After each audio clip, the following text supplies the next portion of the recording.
After enduring one of the most embarrassing moments in our country's history, President Zelenskyy traveled from the worst place in Washington, Donald Trump's White House, to the second worst, the studios of the Fox propaganda outlet, where he sat down for an interview with Bret Baier in which he not only left him stunned and silent multiple times because of what he said about Donald Trump, but one moment in which he was not willing to say something to Donald Trump. And we are going to get into all of that and clearly how furious it made Donald. But before we do, if I could quickly ask you to leave a like on this video. And if you haven't already and you enjoy our channel, to hit that subscribe button. It goes a long way and it really does mean a lot to me. Now, before we get into that Zelenskyy interview, we first have to start with Donald Trump's response to it himself in these two clips right here.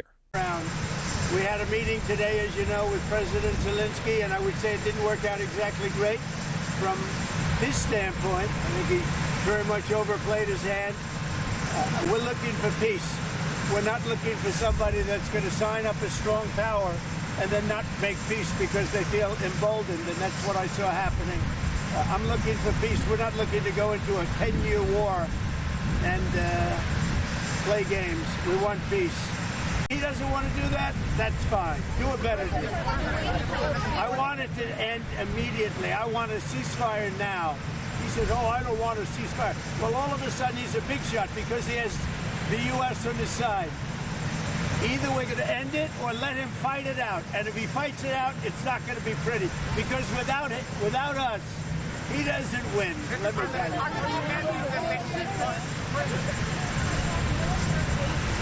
It doesn't matter what I'm considering. I'm just telling you. You saw what I saw today. That was not a man that wanted to make peace. And I'm only interested if he wants to end the bloodshed. Thank you very much. So Trump clearly not happy with how horrible he was during his Oval Office meeting with President Zelenskyy. I don't know what was disrespectful about what President Zelenskyy was doing, standing up for his country, engaging in negotiations, traveling to Washington. Trump still didn't make it clear how his numerous thank yous were not enough thank yous. J.D. Vance acted like a piece of, and yet they're still upset. But that's what we've come to expect from Donald Trump.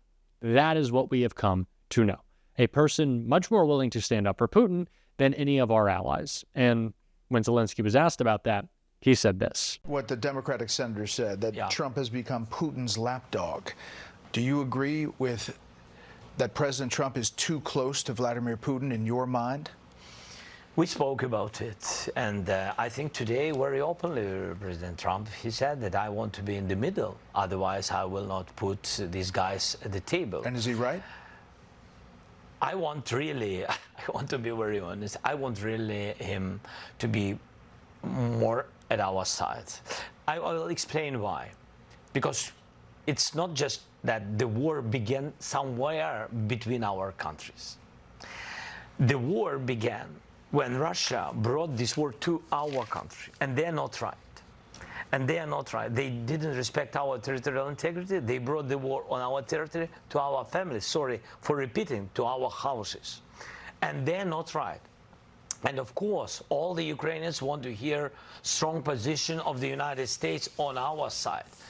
From one side, it's understandable. From another side, he wants to find some way of dialogue with Putin. But he always said, as I remember, he always said that peace through strength. And that's why I think that he's strong, United States strong, two parties together in this question, two parties always together against Russia. You're very strong to do strong steps against Putin. Americans are worried about where the money... It is clear that Zelenskyy is still trying to come to some terms of a deal. He still wants to negotiate. He actually does care about peace. He actually does care about his people, something Donald Trump could never understand, and so he is still working. But there is one thing that he will not do. That's debase himself for Donald Trump. Sure, he'll play the game, he'll work around the edges, but there is only so far he will go. And in the best moment of the interview, we can see that right here. Fire during all these years, 10 years. So I'm not hearing from you, Mr. President, a thought that you owe the president an apology. No, I respect President and I respect American people. And if, I don't know, if I think that we have to be very open and very honest. And I'm not sure that we did something bad. I think maybe sometimes some things we have to discuss out of media, with all respect to democracy and to a free media. But there are things that where we have to understand the position of Ukraine and Ukrainians. And I think that is the most important thing. Yes. Good on President Zelenskyy. Don't apologize. Why would you? Why should you have to? What did you do wrong? The biggest complaint from MAGA today was that President Zelenskyy wasn't wearing a suit. Really? That's what matters? These people are so obsessed with aesthetics and labels. They say it's liberals, but it couldn't be anything further from the truth. Also, Elon Musk is parading around in a MAGA hat and a t-shirt all the time, and y'all don't seem to care about that. That is the billions of dollars. Those billions of dollars going to Elon is what I'd worry about, not the money that we're helping our ally fight a war with. That is actually beneficial to our economy, but that is a different conversation. Speaking of different conversations, of course, I brought up that Zelenskyy clearly wants to work on that relationship, and he had more to say on that right here. Your relationship with Donald Trump, President Trump, after today, can be salvaged. Can be. Yes, of course, because it's relations more than two presidents. It's the historical relations, strong relations between our people. And that's why I always began with to thank your people, from our people. And this is the most important. And of course, thankful to President and of course to Congress, but first of all to your people. Your people help to save our people. People, the first. Human rights, the first. This is very, very important. And we are thankful and sorry for this. I mean, we wanted very much to have only strong relations, and I very count that we will have it. Mr. President, we're honored that you... He is still very clearly trying to find peace, trying to work this out. I think what Donald Trump was trying to do, and it's clear from a couple of bits and pieces, some evidence here and there, I think he's just trying to present himself as strong, which he knows he's not. There were pre-prepared talking points on the breakdown of negotiations delivered from the White House to their influencers and their members of Congress in attendance. So I wouldn't be surprised if the plan the whole time was to go in and just berate Zelenskyy, no matter what, attack him, and force him to leave as they did today. I think that was always the plan. Donald Trump knows he's not tough. He knows he's not strong. So he's going to pretend like it by attacking one of our allies. What a shock. But Zelenskyy is actually a brave man. So he's fighting back. Yeah. So the question today is, can Ukraine win this war or hold off Russia without continued U.S. support? It will be difficult for us. That's why I'm here. That's why we speak about the future negotiations. It will be difficult without your support, but we can't lose our values, our people. We can't lose our freedom. So a lot of people, Russians came to our territory, you know it. Russians came to our houses, and everybody saw it, video, images, a lot of things. They killed so many people. Just to forget it, just to say that Putin is a great guy? No, without us. We don't want it. That's why we speak about, everybody remembered how it was the first days of the war. Could you imagine Donald Trump being a leader, having courage in any way, shape, or form ever? No, of course not. And someone made that very point in a perfect way that we're going to check out in just a second. But let's be real. We're going to act like it's Donald Trump that's the big tough guy here. Are you serious? I'm not even going to entertain that idea. But of course, again, this is how he's trying to present himself. He knows how weak he is. He's trying to consolidate power. He's on the ropes because of the economic disaster he somehow managed to create in 6 weeks. And so because his plans are backfiring, he's trying to throw Zelenskyy under the bus. But President Zelenskyy actually has a plan. And he talked more about that right here. Do you want to continue fighting Do you want peace? And if he had the opportunity to go back to the White House right now, would you do it? No. First of all, we want peace. That's why I'm in the United States. That's why I visited President Trump. And thanks for the invitation again.